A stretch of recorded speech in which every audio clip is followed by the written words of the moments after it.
Hello, and welcome back to the podcast. Today, I am taking you on a bit of an adventure into my hometown. Yes, you heard right. So, I live on the rural outskirts of Sydney, Australia, and that means idyllic scenery, but also very little choices when it comes to your morning coffee, eating out, experiences, etc. You get the hint. Country town feel in the middle of a metropolitan area. And I love my coffee. It's my first go to in the morning. So basically, for me, there are only two real choices here. So one is the local bakery, which is run by a somewhat divisive business owner. He's very media savvy, so regularly gets the bakery featured on national TV, which means on weekends, locals are drowned out by people from inner Sydney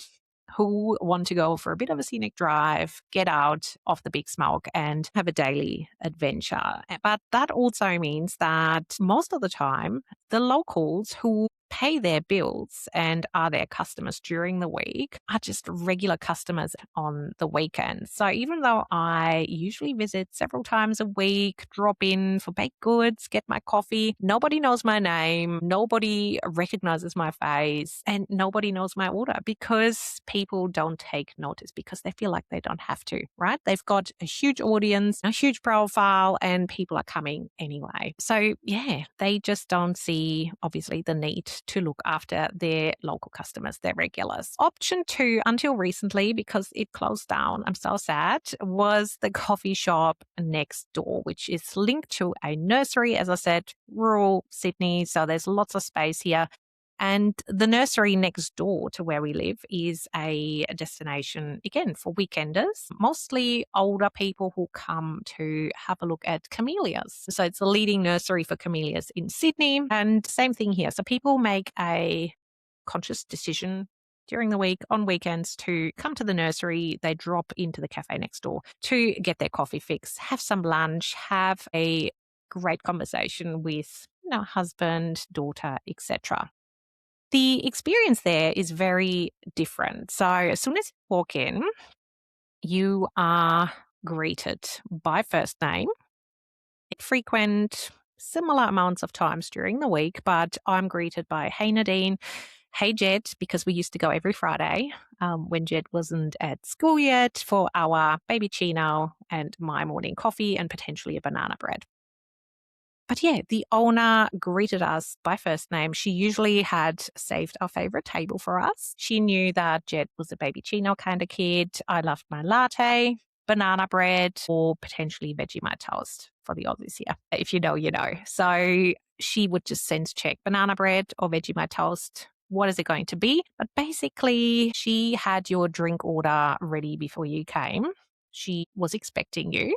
She had put aside your favorite table and you felt like a VIP, right? Jed loved going. He was exchanging smiles with the staff in the kitchen. And it was just an all round feel good experience every time we went. And to take it one step further, we usually went on Mother's Day. So my husband would book a table. We could walk next door. It was nice and easy, low key, because we'd usually go to the in laws for lunch. It was just so good, so convenient. And if he happened to leave it too late, which isn't unusual, the owner would actually send us a message to make sure we didn't miss booking a table when she saw that the bookings were filling up. So she was anticipating what we were potentially thinking to make sure we're not missing out. And that is personalization at the highest level. And I feel like in the online business space, personalization gets this bad rap because businesses think personalization is adding someone's name in a subject line to increase open rates and make it feel more personal, or sending a weird "cart's about to close, I saw you clicked on the sales page, you sure you don't want to join" type email. So real personalization, next level personalization, like the one I just shared with you, is not about using data, looking at clicks and using that to then be creepy. It's about recognizing behavior and acting on it in a strategic way. So, taking the barista example here and sticking with that just to help you turn it into something somewhat more accessible. So, there are 3 levels of personalization. Coffee shop edition. So, level 1 is recognition. So, recognizing your customer. They know your name, they greet you by name, and that makes you feel seen. If you want to take it up a notch, there is familiarity. So they not only know your name, they also know your usual order. They also remember your preferences, whether you like a sugar or not. And that makes you feel totally seen and understood, right? Beyond that level 1. And then the ultimate level is anticipation, which is where the magic lies. So the barrister can predict what you want before you ask. So that's the Mother's Day example here. They anticipate that you want to book a table, so they reserve one for you to make sure you don't miss out. They know when you'll show up, so they know your patterns. They're paying attention to your regular signals that you're sending them, and they act on them. And that not only makes you feel seen, understood, it also makes you feel cared for, like they genuinely care about you and your experience within the cafe. And the best personalization in your business that you can implement in your online business is not reactive, it is predictive. So, predicting what someone might need from you, might need to hear from you, might need to see from you, might need to interact with based on the signals they've sent you and the patterns that you can identify when it comes to their interaction with your business. And people nowadays, we have lots on our plates. So I am a mum of 3. I have a business. My kids are sporty. So my WhatsApp goes off nonstop between, if I had to count it, probably at least 7 WhatsApp channels between soccer, cricket, swimming. There is heaps. So, your customer is tired. They don't want to make more decisions. Like for me, I'm like, what are we having for dinner tonight? Option A, option B, and then kids come up with option C. I don't want to make more decisions. Right. I also am surrounded by that much noise, ads on Instagram, people trying to sell me things, trying to keep up with my business Instagram account. I had enough. And people don't want to choose from 75 options every time they deal with a business. So if you put yourself into the cafe owner's shoes here, the smart one, that is cafe number 2, they're not just being friendly.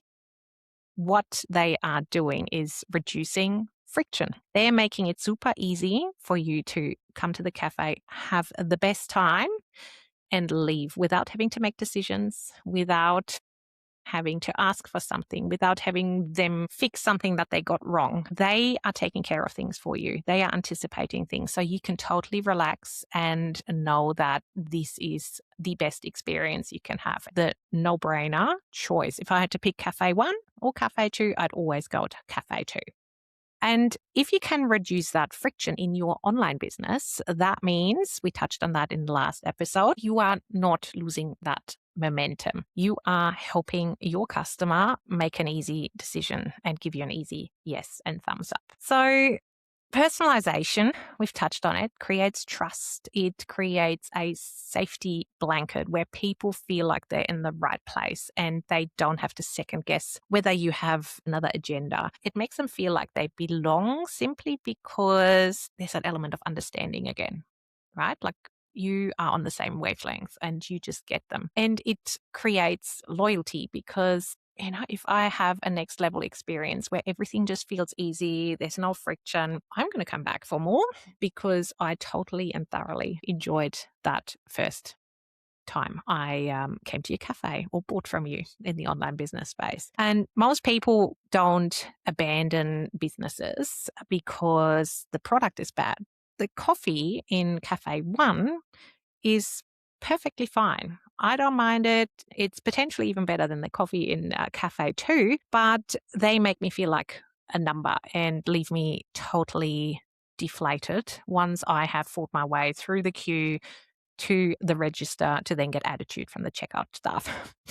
If you're paying attention in your online business, you are going to get easy yeses. People are feeling seen and they're going to have an ongoing affinity with your brand. So now to link this all up to your online business, are your emails designed in a way that they feel like they're written for one person and one person only? Do your offers feel like the next logical step? So do they actually make sense in the bigger picture? Do you present the offers to them when they have shown you signals that they're ready for them? And does your onboarding feel like, welcome, we expected you, or, well, now that you're here, good luck? So if you want to have a competitive advantage in your online business, you definitely need to pay more attention. If you are playing in the personalization space already, I can guarantee you that there's a lot more potential, which is something that I explore in great detail in Retention Lab.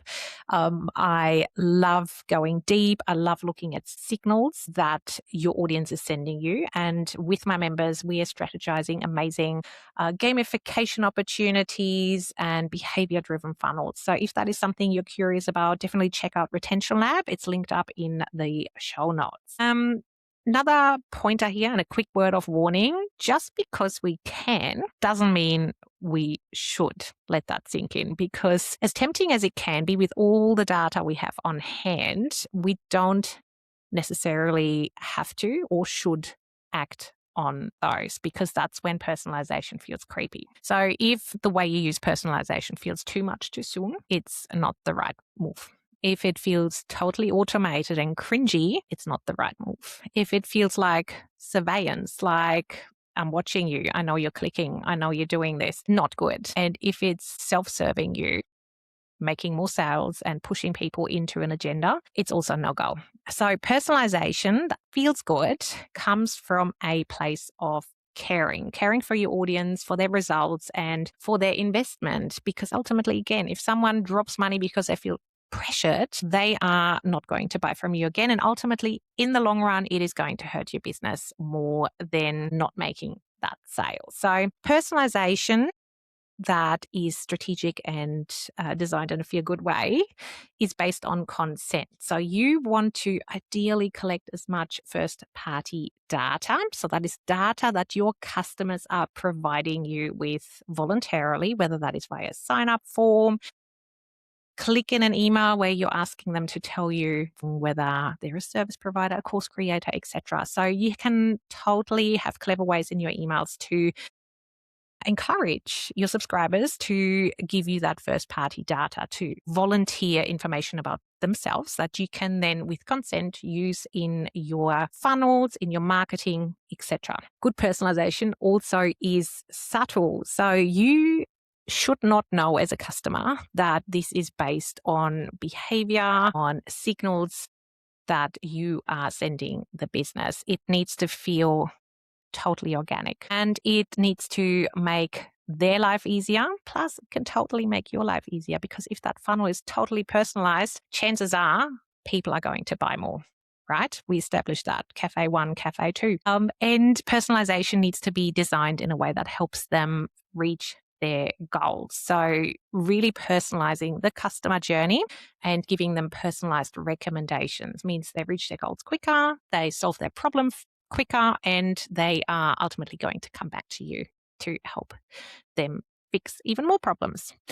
So again, bringing it back to the cafe here, your customer journey should feel like walking into your favorite cafe. Your customer should feel totally at home. Your website is the actual cafe, right? That's where they make themselves comfortable, get the vibe. Your emails then are the conversations you're having with the staff, right? Where they're potentially pointing you towards today's special, the crowd favorites, to, the best option for you. Your offers are the menu where people can suss out how they can work with you. And then your onboarding experience can be that first sip of your coffee, which is magical, right? If you like coffee, I'm sure you can relate. If your customer journey doesn't feel like cafe number 2 and it feels more like an airport food court. I just waved my parents goodbye. I've talked about it back to Germany. So I've just been at the airport having our last meal in an airport food court. Let me tell you, it's not very inspiring. But if your brand feels like an airport food court, don't be surprised when nobody becomes a regular, because they're overwhelmed, no one knows them, and they're a number that's transient and never to be seen again. So, to leave you with one reflective question from this episode, I would love you to have a think about: if your customer walked into your business today, if your business were a cafe, would they feel recognized? Would they feel like you know them inside out? Would they feel supported? As in, would they know that, you'll recommend the right things and you will take care of them? And would they feel like you know what they need next? So would you help them find their way around? Personalization ultimately is about noticing things and reading between the lines and paying attention to subtle signals your guests are sending you, and then actually doing something about it, because you can collect all the data, you can collect all the signals. If you're not acting on them, what good is it to you?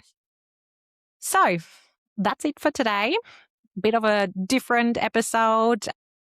If you enjoyed it, send me a DM on Instagram and we can talk cafes all day long. Let me know your favorite coffee order. I'm a latte kind of girl, I did mention. And yeah, if you enjoyed the podcast, if you would like more pointers, thought provokers like this one, please hit subscribe, follow along, and I will be back in your airports next week. Have a good one.